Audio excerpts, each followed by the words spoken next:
Good evening friends, आपका इंतजार खत्म। Now I have come. अब एक सेंटेंस देखिए।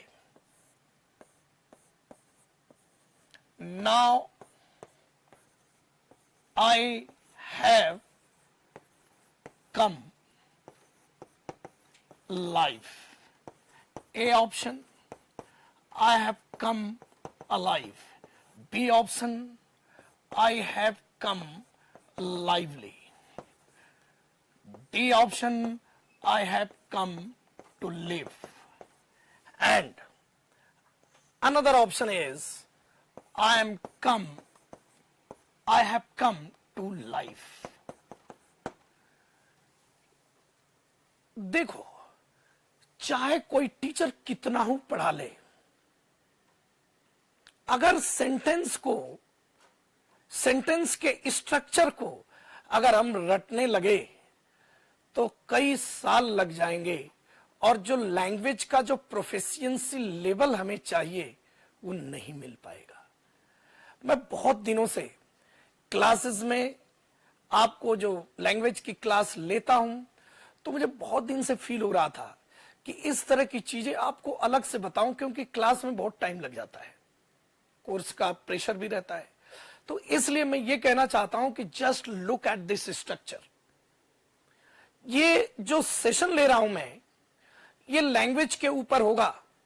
लैंग्वेज को लर्न करने का अप्रोच, आप जानते हैं कि आप ग्रामर के रूल्स पढ़ते हैं, बेसिक कॉन्सेप्ट्स पढ़ते हैं, आप वोकैब बिल्डिंग करते हैं, लेकिन फिर भी वो क्या चीज है जो मिसिंग है, जो हमें एक लैंग्वेज के पेपर में अच्छे स्कोर करने में मदद करे और एक लैंग्वेज के यूजर के रूप में हमारे प्रोफिशिएंसी लेवल को एक अच्छे लेवल पे ले जाए।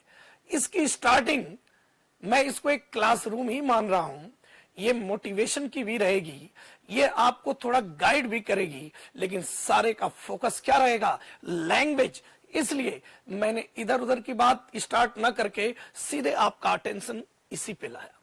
अब देखो क्या है, एक टीचर, जैसा कि मैं आपको पढ़ाता रहता हूं और आप जितने ही स्ट्रक्चर पढ़ते हो उसको आप सीख लेते हो, लेकिन स्ट्रक्चर के डिफरेंट परम्यूटेशन एंड कॉम्बिनेशन से इतने ज्यादा स्ट्रक्चर्स बन जाते हैं कि कोई टीचर मान लो एक स्ट्रक्चर, दो स्ट्रक्चर, तीन स्ट्रक्चर पढ़ाया, लेकिन एग्जाम में हो सकता है कोई एक नया कॉम्बिनेशन आ गया। तो इसलिए जो पूरा अप्रोच मेरा आपके लिए जो ट्रेन करने का जो रहा है वो ये है कि स्टूडेंट को वो बेसिक कॉन्सेप्ट दो और उस बेसिक कॉन्सेप्ट्स को यूज करके स्टूडेंट डिफरेंट कॉम्बिनेशन को एनालाइज करे, लेकिन एनालिसिस करने के साथ साथ एक जो चीज जो मिसिंग है वो है हमारा थॉट प्रोसेस। मैं मानता हूं अभी आपकी उम्र कम है, आपको लाइफ का एक्सपीरियंस कम है, लेकिन आप एक भावी ऑफिसर हैं, आप एक वुड बी ऑफिसर हैं, आप आने वाले टाइम में एक प्रोस्पेक्टिव ऑफिसर हैं।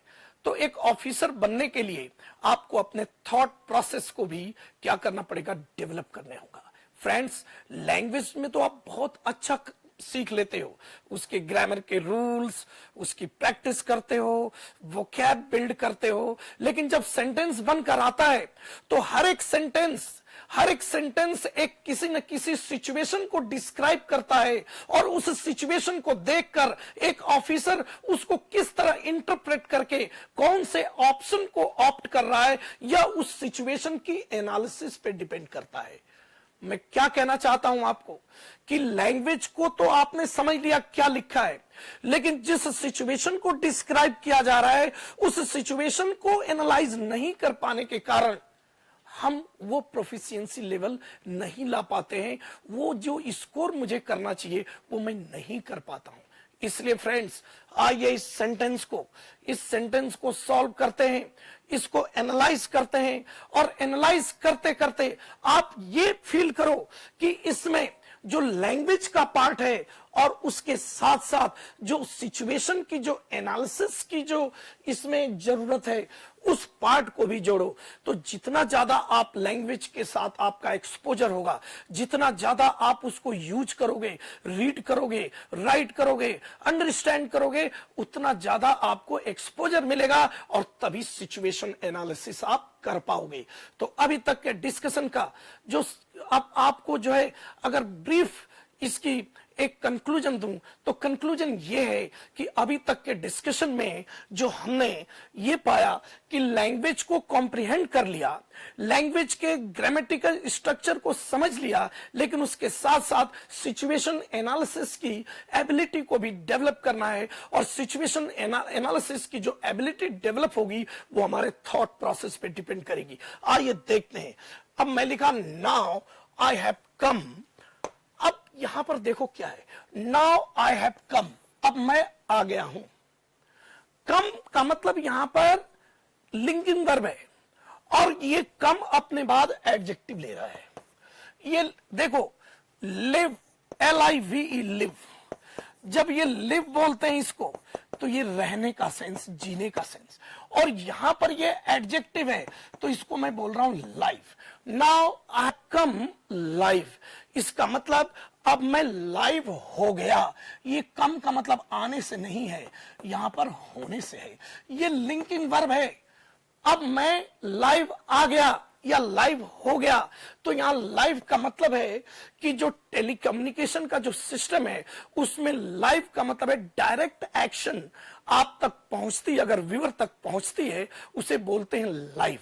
तो कम लाइव का मतलब है कि जो कुछ आप सुन रहे हो या देख रहे हो मुझे, वह रिकॉर्डिंग नहीं है बल्कि वह डायरेक्ट आप तक पहुंच रही है। इसी को क्या बोलते हैं, लाइव। और लाइव यहां पर क्या है, एडजेक्टिव। तो आई हैव कम लाइव, ये लाइव जो है यहां पर एडजेक्टिव का काम कर रहा है। और आई हैव कम अलाइव, ये भी एडजेक्टिव है, लेकिन ये पर्सन कैसा है, अगर किसी पर्सन के पास जाकर पूछो ये पर्सन कैसा है तो उसका जवाब फिर एडजेक्टिव देता है, इसका मतलब है जीवित। जानते हो फ्रेंड्स इसका मतलब क्या हो जाएगा, आई हैव कम अलाइव का मतलब है कि थोड़ी देर पहले मैं मरा हुआ था और अब मैं क्या हो गया, जीवित हो गया। इसका मतलब है आई हैव कम अलाइव, मैं जीवित हो गया। फ्रेंड्स कभी कभी मैच बहुत बोरिंग होता है और अचानक उसमें जान आ जाती है तो क्या बोलते हैं, the match has come alive, the match has come alive. Match जो है अलाइव, इसका क्या मतलब है कि मैच जिंदा हो गया, मैच में जान आ गई। ट्राई टू अंडरस्टैंड, यहां पर the match has come alive का मतलब है मैच में जान आ गई, और इसी को बोल रहा है the match is coming live. ये देखो the match is coming live, इसका मतलब है कि मैच का जो टेलीकास्ट है वो डायरेक्ट आ रहा है हमारे टीवी पर या जो भी मीन्स हम मीडियम यूज कर रहे हैं। तो यहां पर दोनों सेंटेंस देखो, एक स्टूडेंट इन दोनों की सिचुएशन एनालिसिस कीजिए। यहां सिचुएशन एनालिसिस में the match has come alive का मतलब है मैच में जान आ गई, और the match is coming live का मतलब है मैच डायरेक्टली आप तक पहुंच रहा है। ओके फ्रेंड्स, तो यहां पर अब इस सेंटेंस में मैच इज कमिंग लाइव, ये वर्ब है, ये लिंकिंग वर्ब नहीं है, और ये लाइव यहां पर एडवर्ब की तरह बिहेव कर रहा है। वर्ब के पास अगर पूछते हैं मैच कैसे आ रहा है, डायरेक्ट आ रहा है, ये एडवर्ब की तरह है। और यहां पर जो मैच हैज कम अलाइव, ये एडजेक्टिव की तरह है। इसका मतलब है कि मैच में क्या आ गई, जान आ गई। अब दोबारा वापस आते हैं यहां पर, आई हैव कम लाइव, इसका मतलब कि अब मैं लाइव हो गया। यहां मैं आई हैव कम लाइव में मैं ये बता रहा हूं कि अब मैं डायरेक्ट आपके सामने आ गया, इसको मैं यहां एडजेक्टिव कह रहा हूं। लेकिन यहां पर the match is coming live का मतलब है मैच आ रहा है, मतलब इट इज बीइंग टेलीकास्ट, और यहां पर है कैसे, तो डायरेक्ट, मतलब ये रिकॉर्डिंग नहीं है। अब देखो यहां पर फ्रेंड्स, यहां पर है कि कम लाइवली। ये क्या है? लाइवली जो होता है, अब यहां पर जो सेंटेंस था अलाइव, अलाइव में मतलब कि पहले वो बहुत ही मतलब वो एक तो सेंस है कि मरा हुआ था और वो क्या हो गया? जीवित। अलाइव का मतलब क्या होता है? जीवित होता है। और यहां लाइवली, लाइवली पर्सनालिटी होता है ना, आई हैव कम लाइवली, ये यहां पर सेंस नहीं बैठ रहा है।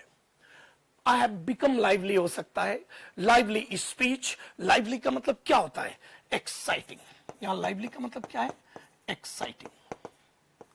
तो यहां पर आई हैव कम लाइवली, ये मान सकते हो कि मैं अब बहुत ज्यादा क्या हो गया?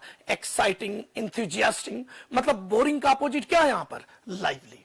और ये सेंटेंस है, देखो, I have come to live का मतलब है मैं यहां रहने के लिए आया हूं, रहने के लिए। ये इंफिनिटिव ऑफ पर्पज है, तो इसका मतलब ये है कि मैं यहां रहने के लिए आया हूं। और I have come to life का मतलब मर गया था और अब दोबारा जो है जीवित अवस्था में आ गया। ये मैं कहने का मतलब ये है कि सेंटेंस के डिफरेंट डिफरेंट जो कॉम्बिनेशन होते हैं, जब सेंटेंस आएगा तो किस कॉन्टेक्स्ट में, किस सिचुएशन में कहा गया है, उसके अकॉर्डिंग आप डिसीजन लेना। फ्रेंड्स, आइए अब एक और केस देखते हैं। मैं सेंटेंस ज्यादा नहीं लूंगा, कुछ सेंटेंस को लेकर फिर मेन मुद्दे पर हम डिस्कशन करेंगे। जैसे देखो, अब बताओ, एक सेंटेंस मैंने आज कराया था, जैसे लिखो ही लिव्स। ये क्या है? He lives. अब यहां पर बोलो कैसे, कैसे, वो कैसे रहता है? देखो, he lives by his principles. Principles means उसूल, सिद्धांत, principles। अब यहां पर एक ऑप्शन है lives by his principle और एक है he lives on his principles. Another sentence is he lives by fruit, he lives by fruit और एक है he lives on fruit. Try to understand friends, इस सेंटेंस में फर्स्ट में वो कैसे मतलब रहता है, तो यहां पर आ रहा है बाय, ऑन रॉन्ग है। और यहां पर जो हाउ का जो क्वेश्चन है वो कैसे जीता है? On fruit. अब ट्राई टू अंडरस्टैंड, इस लिव्स का मतलब है सर्वाइव्स। सर्वाइव्स का मतलब है ही सर्वाइव्स, इसका मतलब है जीवित रहता है। और इस लिव्स का मतलब है he behaves, he conducts himself. वो अपने को किस तरह बिहेव, वो कैसे बिहेव करता है, वो अपने को कैसे कंडक्ट करता है। इस सेंटेंस में ये बिहेव्स का मतलब वो जीता है, मतलब जीवन में वो व्यवहार करता है। कैसा व्यवहार करता है? अपने वसूलों के अनुसार। तो यहां पर बाय का यूज होगा। ये जीवन को कैसे जीता है इस पर है, लाइफ स्टाइल पे है, जीवन को जीने के तरीके पे है, वहां पर ये एडवर्ब ऑफ मैनर बाय आएगा। लेकिन यहां मीनिंग बदल गई, यहां पर जीवन को जीने का तरीका नहीं है। यहां लिव्स का मतलब है सर्वाइव्स, सर्वाइव्स का मतलब जीवित रहता है। तो यहां सर्वाइव्स जो है वह जीवित रहता है, तो किस चीज पर निर्भर रहता है वो? On fruit. इसका मतलब है कि फ्रूट के ऊपर उसका सर्वाइवल क्या है? डिपेंड करता है। तो यहां सर्वाइव बोलो या डिपेंड बोलो, और आप जानते हैं कि डिपेंड के साथ ऑन या अपॉन लगता है। इसलिए फ्रेंड्स, यहां पर लिव्स के साथ सर्वाइव का अर्थ है, जीवित रहता का अर्थ है, यहां पर ऑन फ्रूट आ रहा है। इसी तरह कुछ सिमिलर, कुछ एक और सेंटेंस मैं बता रहा हूं। यहां पर आपको इस सेंटेंस को करने में आपने क्या देखा कि एक ही लिव वर्ब है, यहां पर इसका मीनिंग कुछ और है, यहां पर इसका मीनिंग कुछ और है। टीचर आपको कितना बता सकता है? ये आपको अपने थिंकिंग प्रोसेस के अकॉर्डिंग अपने आप को जहां पर इतना डेवलप करो, अपनी सोच को इतनी डेवलप करो कि फिर आप खुद ही एनालाइज करो। इन दोनों सेंटेंस की सेंटेंस सिचुएशन एनालिसिस देखा आपने, यहां पर उसूलों के अनुसार जीवन को जीने की स्टाइल या मैनर है, यहां पर बिहेव करने का सेंस है, उसका आचरण का सेंस है, और यहां पर वो सरवाइव करता है, वो जीवित रहता है। तो यहां पर सरवाइव का सेंस है, ये टीचर नहीं बता सकता, ये आपके भीतर का जो टीचर है। Each soul is potentially divine। Swami Vivekananda ने कहा था, हर जीव के अंदर एक दिव्य शक्ति है। एक टीचर का मकसद क्या है? एज ए टीचर मेरा ड्यूटी क्या है? आपके भीतर का वो ब्रह्म को जागृत कर देना, जो आपको सिचुएशन एनालिसिस के लिए आपको गाइड करे, इंटरनली गाइड करे। क्यों कि स्वामी विवेकानंद कहते थे, knowledge is within you, no knowledge is outside. What we need is just to strike the right chord। हमें उसको स्ट्राइक करना है, राइट कॉर्ड को, जिसके द्वारा आपके अंदर का जो ब्रह्म है, अंदर का जो सोर्स ऑफ नॉलेज है, उसको जागृत करना है। इसी उद्देश्य के लिए क्लास लिया मैंने, क्योंकि इतना पढ़ाते हैं, लेकिन पढ़ाने के साथ साथ अगर आपके अंदर की चेतना नहीं जागृत होगी, अगर आपके अंदर का ब्रह्म नहीं जागृत होगा, अगर आपके भीतर वो कॉन्फिडेंस नहीं आएगा, अगर एक दिन वो जागृत हो गया, आपके भीतर का गुरु जाग गया। गुरु अंदर ही होता है, ईश्वर ही गुरु है, हम तो एक माध्यम है। और जब अंदर का गुरु जागृत होगा, you will take decision yourself, उसमें आपको किसी की जरूरत नहीं पड़ेगी, और तब आप सिचुएशन की एनालिसिस कर पाएंगे। एक ही वर्ड, लैंग्वेज और मैथ्स में क्या फर्क है? एक ही वर्ड सिचुएशन के अकॉर्डिंग मीनिंग चेंज कर लेता है। लैंग्वेज में ये एक सबसे बड़ी प्रॉब्लम है, और मैथ्स में ऐसा नहीं होता है। इसलिए लैंग्वेज को, पहली बात तो ये कि मैथ्स के स्टाइल में मत लर्न कीजिए, लैंग्वेज को सिचुएशन एनालिसिस के साथ जोड़िए। लैंग्वेज में बेसिक स्ट्रक्चर जानिए, जो कि आपको बता रहा हूं। लैंग्वेज में आप बेसिक वोकैब को जानिए कॉम्बिनेशन के साथ। लेकिन अगर सेंटेंस के अकॉर्डिंग आपने सिचुएशन एनालिसिस करके उस वर्ड के एग्जैक्ट सेंस को नहीं देखा, तो आप जो है उतना स्कोर नहीं कर पाएंगे। इसलिए फ्रेंड्स, अंदर ही वो ब्रह्म है, वो अंदर का जो गुरु है, उसको जागृत करो। खूब ज्यादा से ज्यादा सोचो और सेंटेंस को सही से देखो। आप देखोगे कि कैसे जो है पूरी अचानक पूरी तस्वीर ही बदल जाएगी। आपके परफॉर्मेंस का लेवल ही अचानक एक बहुत ही ज्यादा जंप लेगा, और आपको खुद अच्छा लगने लगेगा। और जब हमें सक्सेस मिलने लगती है, तो हम ज्यादा से ज्यादा और अधिक जो है मोटिवेटेड फील करते हैं, और अपने परफॉर्मेंस को और ज्यादा ऑप्टिमाइज करने लगते हैं। सो फ्रेंड्स, इन दोनों सेंटेंस के थ्रू मैं ये बताने का कोशिश कर रहा हूं कि आपको जितना पढ़ाते हैं उसको रटिए मत, उस कॉन्सेप्ट को समझिए। मेरा मकसद यह था कि आपको लैंग्वेज का कॉन्सेप्ट समझाकर, जैसे स्विमर है तो स्विमिंग का जो ट्रेनर होता है, स्विमिंग की टेक्निक और फंडामेंटल्स बता दिया, लेकिन तैरना तभी आएगा जब आप पानी में डाइव करोगे और पानी में जाओगे, तभी आपको ट्रेनिंग उसको सीखने की जो है आपकी एबिलिटी डेवलप होगी, स्किल डेवलप होगी। इसलिए फ्रेंड्स, मैं ये चाहता हूं, एक और सेंटेंस देखो, अभी जो मैं बोल रहा था उसी को देखो, एक और सेंटेंस देखो, लुक एट इट।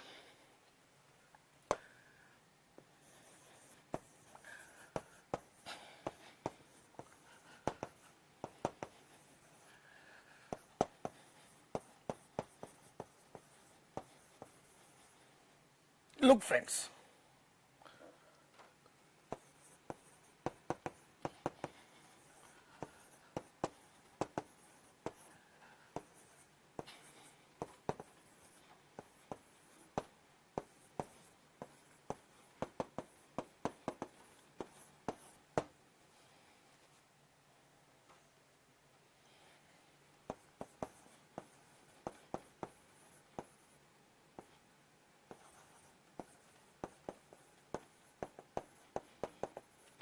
फ्रेंड्स, अब इस सेंटेंस को देखो। अब अपने सिचुएशन एनालिसिस का यूज कीजिए। अंदर का सोया हुआ ब्रह्म है, उसको जागृत करो।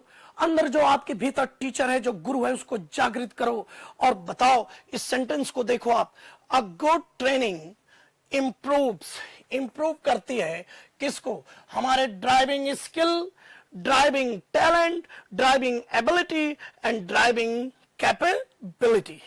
अब इसमें क्या होगा? इस तरह का जो सेंटेंस आएगा, ग्रामेटिकली तो सारे सही हैं, लेकिन सिचुएशन की एनालिसिस करना पड़ेगा।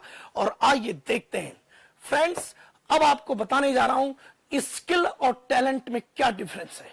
देखो, जो टैलेंट होता है, टैलेंट किसी पर्सन की नेचुरल एबिलिटी होती है, natural ability to do something, वो होती है टैलेंट। ट्राई टू अंडरस्टैंड, जो हमें नेचुरली मिली है उसको हम इंप्रूव नहीं करते हैं, टैलेंट को इंप्रूव नहीं किया जाता है।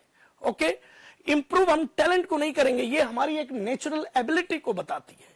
तो यहां पर इंप्रूव के साथ इसको मैं जोड़कर देखूंगा तो टैलेंट नहीं बैठ रहा है।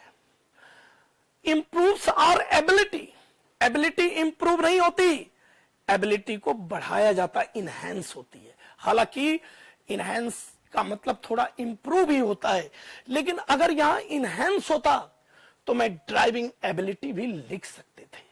लेकिन फ्रेंड्स, अब बचा कैपेबिलिटी। कैपेबिलिटी पे मैं अभी आ रहा हूं। यहां कैपेबिलिटी इसलिए नहीं होगा कि कैपेबिलिटी क्या होती है। देखो, कैपेबिलिटी आपको वोकैब का जो तरीका बताया है, ability plus capacity, ability plus capacity. तो एक स्टूडेंट ये कह रहा है कि एबिलिटी कुछ करने की होती है और कैपेसिटी कुछ अक्वायर करने की होती है। ट्राई टू अंडरस्टैंड, एबिलिटी कुछ करने की और कैपेसिटी कुछ धारण करने की, अक्वायर करने की। तो capability is equal to ability plus capacity. इसका मतलब है कि आपकी एबिलिटी का जो मैक्सिमम लेवल है, एबिलिटी का जो मैक्सिमम लेवल है उसको क्या बोलते हैं? कैपेबिलिटी बोलते हैं। ओके फ्रेंड्स, और एबिलिटी जैसे I have an ability to play cricket, ये एबिलिटी है। लेकिन कैपेबिलिटी, अब मेरी कैपेबिलिटी जितनी रहेगी उसके अकॉर्डिंग मेरे को क्रिकेट खेलने में क्या मिलेगी? प्रोग्रेस मिलेगी। इसलिए यहां पर हमारे कैपेबिलिटी का मतलब यह मैक्सिमम एबिलिटी। तो यहां पर इंप्रूव कैपेबिलिटी को नहीं कर रहा है, यहां पर इंप्रूव किसको करेगा? स्किल को करेगा। स्किल क्या है? स्किल वो है जो नेचुरली नहीं आती हमारे अंदर। जैसे ड्राइविंग कोई जन्मजात नहीं सीखता है, ड्राइविंग एक स्किल है। टाइपिंग एक क्या है? स्किल है। ड्राइविंग और टाइपिंग क्या है? स्किल है।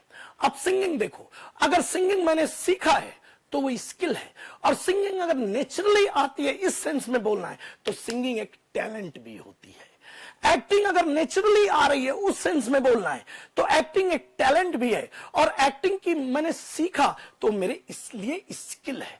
ट्राई टू अंडरस्टैंड फ्रेंड्स, कि जब किसी चीज को लर्न करने के द्वारा जो एबिलिटी आती है वो स्किल होती है, और अगर उसको हम नेचुरल वे में लेते हैं तो वो टैलेंट होती है। सिंगिंग एक टैलेंट भी है और सिंगिंग एक स्किल भी है। अगर बचपन आपका गला अच्छा है, आपका जो है, जो रिदम है और जो गाने का जो आपका जो सेंस है वो अच्छा है, तो सिंगिंग आपका टैलेंट है, और उसके सारे जो स्किल्स है वो आपने सीखा, तो सिंगिंग वहां पर स्किल है।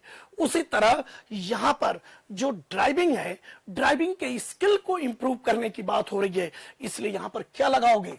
स्किल लगाओगे फ्रेंड्स। इसमें आपको मैंने एबिलिटी और कैपेबिलिटी का डिफरेंस भी बताया। इसलिए मेरा ये कहने का मतलब है कि ये जो सेंटेंस है, इस सेंटेंस में जो सिचुएशन एनालिसिस कर रहे हो, इस सिचुएशन एनालिसिस को टीचर दुनिया का कोई नहीं पढ़ा सकता।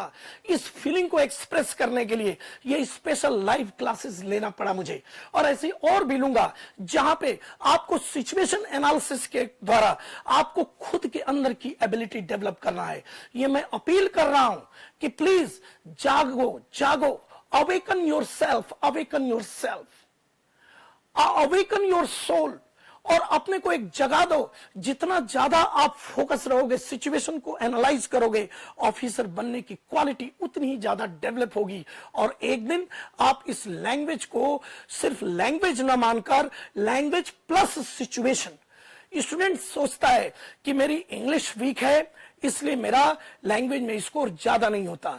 मैं कह रहा हूं कि इंग्लिश पूरी तरह अच्छी तरह सीख भी लेते हो, फिर भी अगर उस लैंग्वेज को जो सिचुएशन, जिस सिचुएशन में यूज किया गया है सेंटेंस के अंदर, अगर उस सिचुएशन को नहीं समझेंगे तो पैसेज और क्लोज टेस्ट और इवन सेंटेंस इंप्रूवमेंट और समटाइम्स इवन कॉमन एरर्स के सेंटेंस हम नहीं कर पाएंगे। इसलिए फ्रेंड्स, मेरा यह कहना है कि लैंग्वेज का जो इंप्रूवमेंट है, वो लैंग्वेज का जो कॉन्सेप्ट है, उसका रोल 50 to 60% ही है, लेकिन जो रिमेनिंग जो पोर्शन है वह है आपकी थिंकिंग एबिलिटी, आपकी सोचने की क्षमता, आपके भीतर का जो विजन, आपके भीतर का जो पर्सपेक्टिव है, उसको डेवलप करो, उसको अवेकन करो। जितना ज्यादा अपने पर कॉन्फिडेंस लाओगे, उतना ज्यादा आपकी एबिलिटी डेवलप होगी।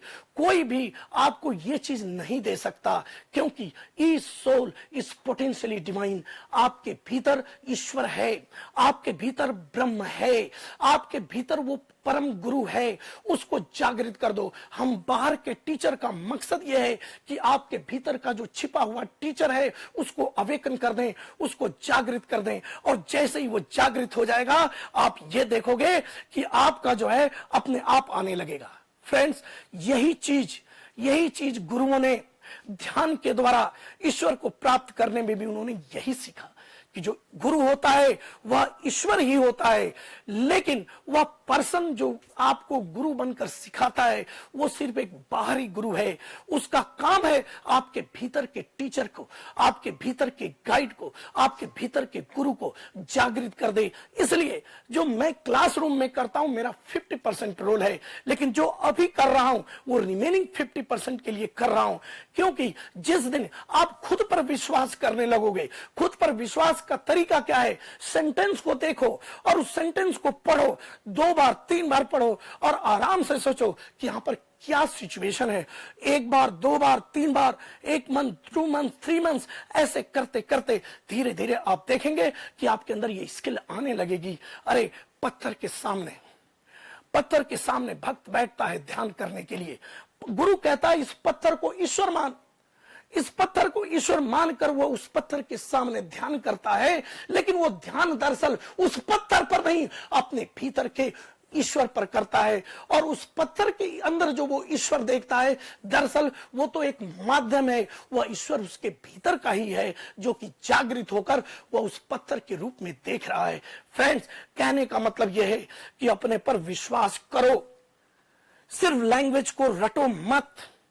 लैंग्वेज एक माध्यम है विचार को एक्सप्रेस करने का, और जब सेंटेंस आए, पैसेज और क्लोज टेस्ट आए, तो उसको लैंग्वेज ना मानकर सिर्फ ये देखो कि इस किस सिचुएशन में इसको यूज किया गया है। सिचुएशन की एनालिसिस को भी अपने माइंड में रखते हुए करो। तो इस तरह से 50% लैंग्वेज और 50% आपके भीतर की थिंकिंग, आपके भीतर की जो अवेकनिंग है, उसका रोल है। आज के इस क्लास का मकसद यही है कि आपको भीतर से जगा दूं, आपको भीतर से जागृत कर दूं, आपको भीतर से मोटिवेट कर दूं, जिससे कि आपको ये न लगे कि मैं कहां जाऊं, मैं कैसे गाइड करूं। क्योंकि हर स्टूडेंट ये कहता है, एक बात कहना चाहूंगा, स्टूडेंट की स्ट्रेटजी होती थी कि मैथ्स में तो मैं मैक्सिमाइज कर लूंगा, 180-90 आ जाएगा, इंग्लिश में 100-110 आ जाएगा, सेलेक्ट हो जाऊंगा। हुआ क्या? उल्टा हो गया। इस बार मैथ्स ने जो हालत किया, आज हर एक स्टूडेंट सोचने के लिए मजबूर है, और इस फीलिंग को भी शेयर कर रहा हूं। अरे friends, turn your adversity into your advantages.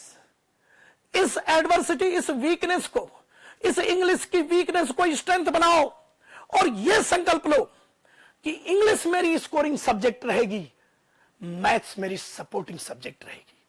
अगर आने वाले दिनों में भी मैथ्स में यही स्ट्रेटजी रही, तो क्या आपको यह सोचने की जरूरत नहीं है कि इंग्लिश में मैं 170-60 ले आऊं 80 ले आऊं, क्योंकि सब नहीं पा सकते 160-70। इंग्लिश में 160-70 ले आऊं, मैथ्स में अगर मेरा एवरेज भी हो गया तो भी चलेगा। इसका मतलब ये नहीं है कि मैथ्स को कंप्रोमाइज करना है। As a teacher, as a true well wisher, मैं ये कभी नहीं कहूंगा कि इंग्लिश को स्ट्रेंथ बनाने के चक्कर में मैथ्स को वीक कर दीजिए।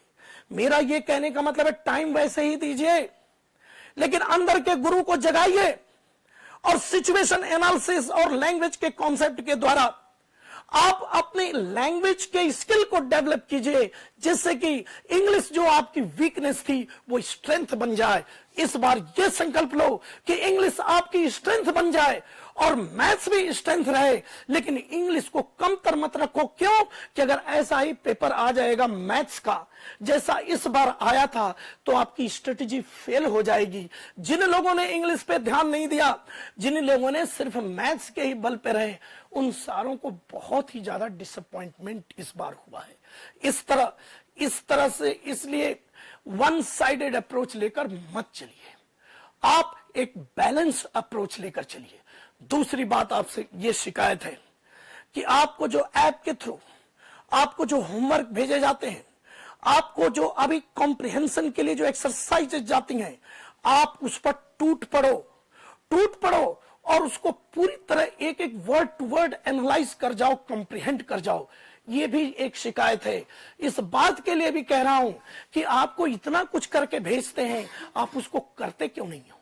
आप अपने को मोटिवेट क्यों नहीं करते हो? अरे जब पत्थर में जब भगवान को इमेजिन करना पड़ता है भक्त को, तो उसको बड़ा ही अजीब और बोरिंग लगता है, लेकिन अपने गुरु के माने हुए शब्दों पर आगे बढ़कर उस पत्थर के अंदर ईश्वर को प्रकट करता है। उसी तरह यह लैंग्वेज आपको पहाड़ रूपी पत्थर भले ही न दिखे, लेकिन एक दिन मैं आपको एश्योर दे रहा हूं, मैं सबको यह एश्योरेंस दे रहा हूं कि आप अगर लैंग्वेज का जो basic concept clause and phrases तक का पढ़ लिया है, तो अब आप इस लैंग्वेज पे टूट पड़ो। ऐसा कोई स्ट्रक्चर नहीं है जिसको आप सही ढंग से एनालाइज नहीं कर सकते। आज आप उस सिचुएशन में हो, लेकिन इसके लिए तभी होगा जब आप पूरे कॉन्फिडेंस के साथ टूट पड़िए अपने टारगेट पर, और एक दिन देखोगे कि जो आपकी वीकनेस थी वो आपकी वीकनेस स्ट्रेंथ बन जाएगी। इसी बात को कहने के लिए आज मैं स्पेशल सेशन बुलाया था। आप लोगों ने इतना ज्यादा सपोर्ट और इंथुसियाज्म दिखाया, आपने वेट किया, सबके लिए आप सबको बहुत बहुत थैंक यू। और कभी हम एक बार फिर ऐसा सेशन लेंगे एक नए टॉपिक के साथ। तब तक के लिए धन्यवाद। Take care of yourself.